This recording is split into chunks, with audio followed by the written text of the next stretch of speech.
हमने इस मुआशरे के लिए भी कुछ करना है और अल्लाह की बारगाह में भी लेके जाना है बतौर मुसलमान के, कि आज हमारी मुसलमान मिल्लत, आज हमारी मुसलमान उम्मत जिस बदतरीन तशद्दुद की लपेट में है, आज चारों तरफ से जिस तरह हमें घेर के मारा जा रहा है और हमारे दरमियान आग और बारूद से दहकते लोहे की सुराखों को डाल दिया गया है और वो बार बार हमारे जिस्म पे हमें डस रही हैं। उन सुलाखों से अपनी इस उम्मत को निजात दिलानी है और बतौर पाकिस्तानी कौम के मैं हमेशा आपको यह बात अर्ज करता हूं और अपनी गुफ्तगू को इख्तिताम की तरफ ले जाते हुए एक बार फिर यह आपसे कहना चाहता हूं, इस बात की याद दहानी कराना चाहता हूं कि मुसलमानाने पाकिस्तान, तुम्हारा तराजू दुनिया के तमाम मुसलमानों से अलग रखा जाएगा। हशर के दिन तुम्हारा तराजू दुनिया की तमाम मुसलमान अक़वाम से अलग होगा। उन मुसलमान अक़वाम का हिसाब अलग लिया जाएगा और तुम्हारा हिसाब अलग लिया जाएगा। वजह क्या है? वजह यह है कि सऊदी अरब या ईरान या तुर्की या अफगानिस्तान या ताजिकिस्तान या मलेशिया या इंडोनेशिया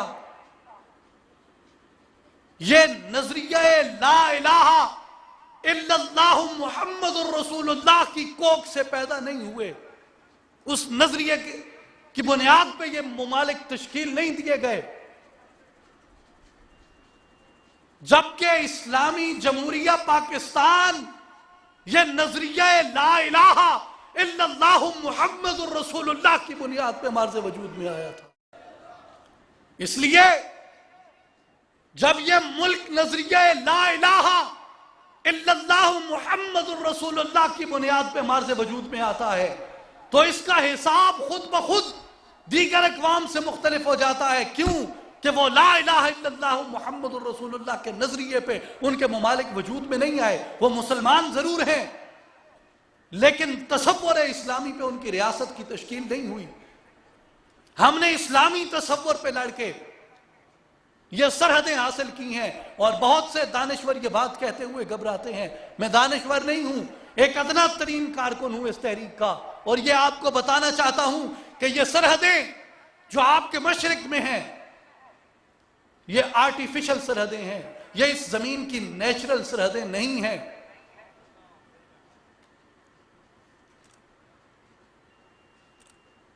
हमारे चेहरे हिंदुस्तानियों के एक जैसे हैं,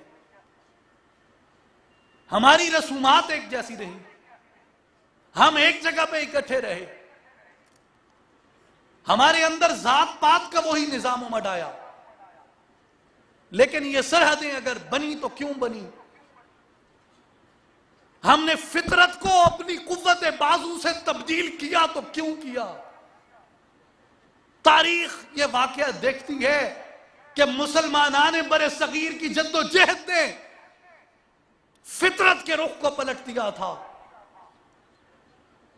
और जब बरतानवी साम्राज हिंदुस्तान से जा रहा था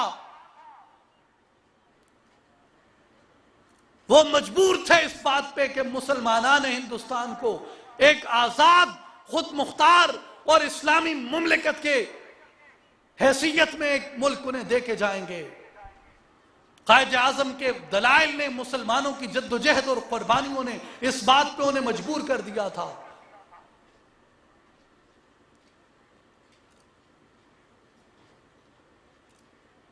इसलिए कि हमारी तख्लीक इस बात पे हुई थी, हमने ये कहा था कि इलाहुल आलमीन हम जुल्म के, जबर के हाथ के नीचे रहते हैं, हमारा इस्तेसाल किया जाता है और दुनिया जिस निजाम हुकूमत की तरफ जा रही है, जमहूरियत की तरफ, हमें हिंदुस्तान में अददी बरतरी नहीं है, हमें यहां पे मिटा दिया जाएगा।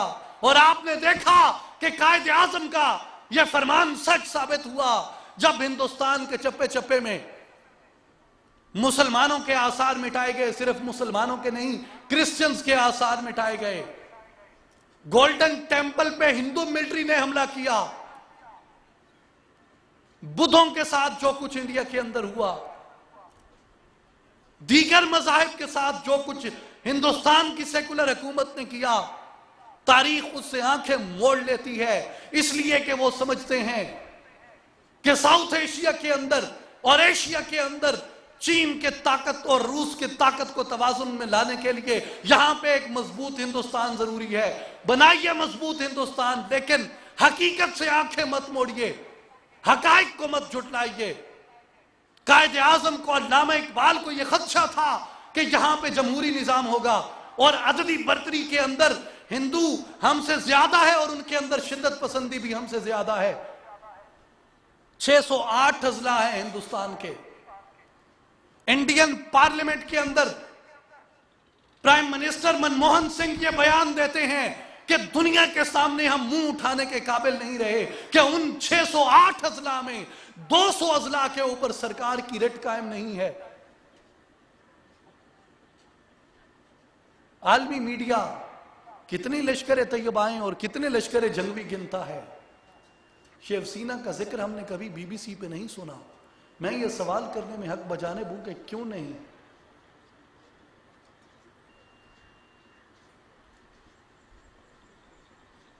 सत्रह आजादी की तहरीकें इंडिया में चल रही हैं। कश्मीर जैसी बैनुल अक़वामी तहरीक वहां पे आजादी की चल रही है, वो क्यों नहीं दिखाई जाती। बात की जाए उस पर, बोला जाए उस पर, बताया जाए दुनिया को। हकायक छुपाए ना जाए। हकायक छुपाने से मामलात बिगड़ते हैं, सुलझते नहीं हैं।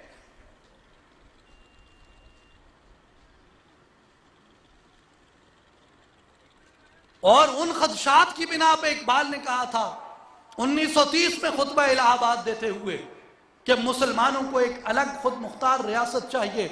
जब यहां पे अभी इंडियन गवर्नमेंट एक्ट ऑफ 1935 नहीं आया था, उस वक्त इकबाल ने यह कहा था कि हिंदुस्तान के अंदर बरतानवी हुकूमत के अंदर रहते हुए या इससे आजाद मुसलमानों के लिए अपने वजूद को बरकरार रखने के लिए एक पाकिस्तान जरूरी है। और यह नजरिया ला इलाहा इल्लल्लाह मुहम्मदुर रसूलुल्लाह की बुनियाद पर मार्ज़ वजूद में आया। इसलिए सऊदी अरब के मुसलमान से ला इलाहा इल्लल्लाह मुहम्मदुर रसूलुल्लाह से उसकी ईमानियात का सवाल तो किया जाएगा।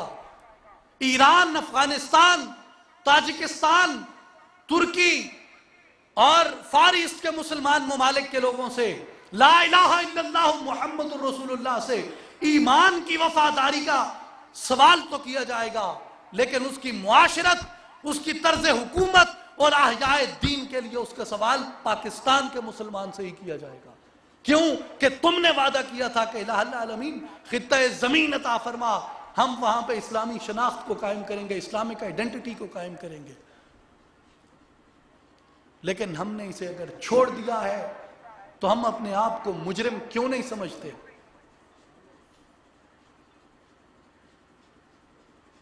लोग कहते हैं कि पाकिस्तान में बहुत यतीम बच्चे हैं। मैं बड़ी माजरत से एक लफ्ज कहना चाहता हूं कि पाकिस्तान में जो सबसे ज्यादा यतीम है वो पाकिस्तान का नजरिया है। आज बदकिस्मती से कोई सियासी जमात, कोई समाजी तबका, कोई मुआशरती गिरोह पाकिस्तान के नजरिए को ऑन करने के लिए तैयार नहीं है। आज अगर पाकिस्तान के नजरिए की, इसकी बका की बात की जाती है तो फकत और फकत सूफिया की मुहाफिल से, सूफिया के प्लेटफॉर्म से बात की जाती है कि हम इस नजरिए के अमीन हैं, हमारी काविशों से यह मुल्क बना था और हम ही वो लोग हैं जो इसके नजरिए को जिंदा रखे हुए हैं। इसलिए मेरे भाई और बुजुर्गों, जिस तरह इस्लाम की तबलीग हम पे लाजिम है, पाकिस्तान की तबलीग भी हम पे लाजिम है। नजरिया पाकिस्तान, तसव्वुर पाकिस्तान की तबलीग भी हम पे लाजिम है। अपनी गली मोहल्लों में जाइए, लोगों को नमाज का हुक्म कीजिए, रोजे का हुक्म कीजिए, ज़कात का हुक्म कीजिए, हज का हुक्म कीजिए, जिहाद बिन नफ्स, जिहाद बिल अमल और जिहाद फी सबीलिल्लाह का हुक्म कीजिए। और उसके साथ साथ लोगों को आप गली मोहल्लों में जाके नजरिया पाकिस्तान से वाबस्ता रहने का हुक्म कीजिए। उन्हें दावत दीजिए इस बात की कि तुम्हारी बका का राज इस पे मुज़बर है।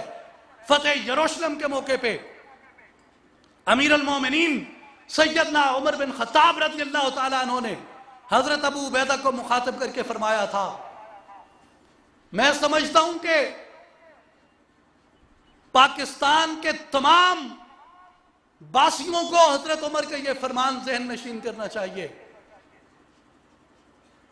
इसे नस्बुलैन बनाना चाहिए, इसे अपनी कसम बनाना चाहिए, अपनी अज़्म बनाना चाहिए, अपना अहद बनाना चाहिए। हजरत उमर ने फरमाया कि अबू उबैदा, इन्ना कुन्ना अज़ल्ल कौमिन, कैसर और किसरा की नजरों में हम एक जलील कौम थे, एक रुस्वा कौम थे।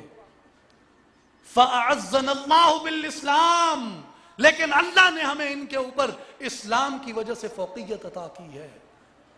फ़महमा नतलुबुल इज़्ज़ बिग़ैरे फ़अअज़्ज़नल्लाहु बिही फ़अज़ल्लनल्लाह। अबू उबैदा याद रख, अगर हमने इस्लाम को छोड़कर इज्जत तलब की अल्लाह की बारगाह से, जिस अल्लाह ने हमें इज्जत अता की है वही अल्लाह हमें जलील कर देगा।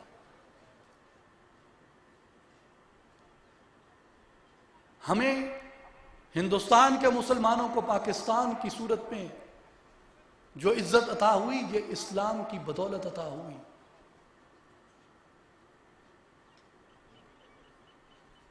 ये फक्र मर्द मुसलमाने खो दिया जब से, रही न दौलते सलमानी ओ सुलेमानी।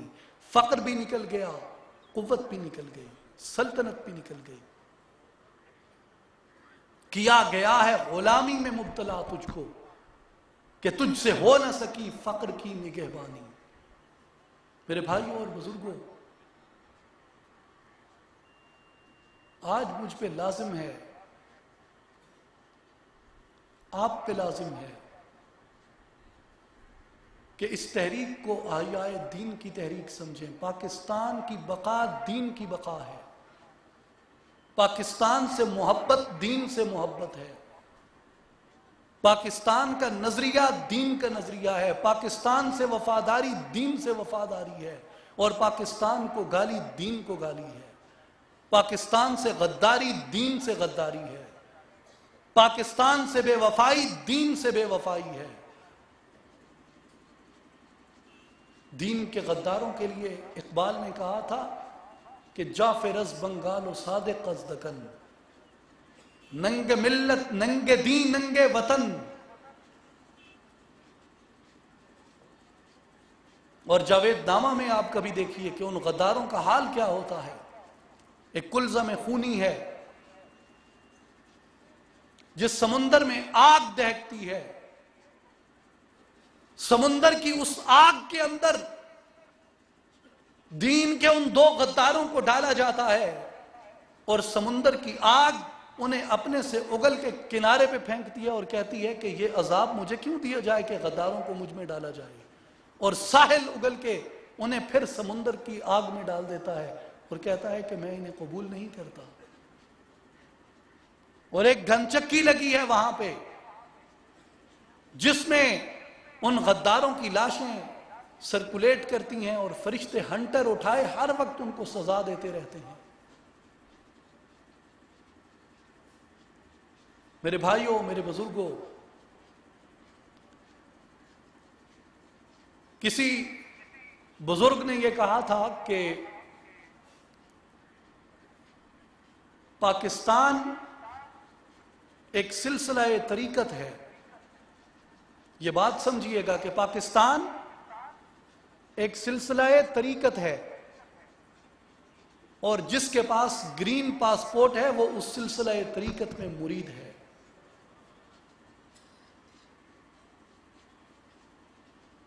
हम इस सिलसिला तरीकत से वाबस्ता हैं। इसलिए सुल्तानुल आरिफीन हजरत सुल्तान बाहू रहमतुल्लाह अलैह के आस्ताना आलिया से हम पर यह आवाज उठाना लाजिम है, आप पर यह आवाज उठाना लाजिम है, और इस तहरीक का एक अव्वलीन रुकन बनना हमारे ऊपर लाजिम है कि हम इस आवाज को, इस जद्दोजहद को आगे बढ़ाएं। अपनी गलियों में, अपने मोहल्लों में, अपने घरों में हम जाकर ये आज़ान दें और लोगों को ये बताएं कि आज हमारी ज़रूरत क्या है, आज हमारा मुल्क हमसे क्या चाहता है, हमारी मिल्लत हमसे क्या चाहती है, और ये इंसानियत हमसे क्या चाहती है। अल्लाह ताला हमें अमल की तौफीक अता फरमाए। व आखिर दावाना अनिल हम्दुलिल्लाहि रब्बिल आलमीन।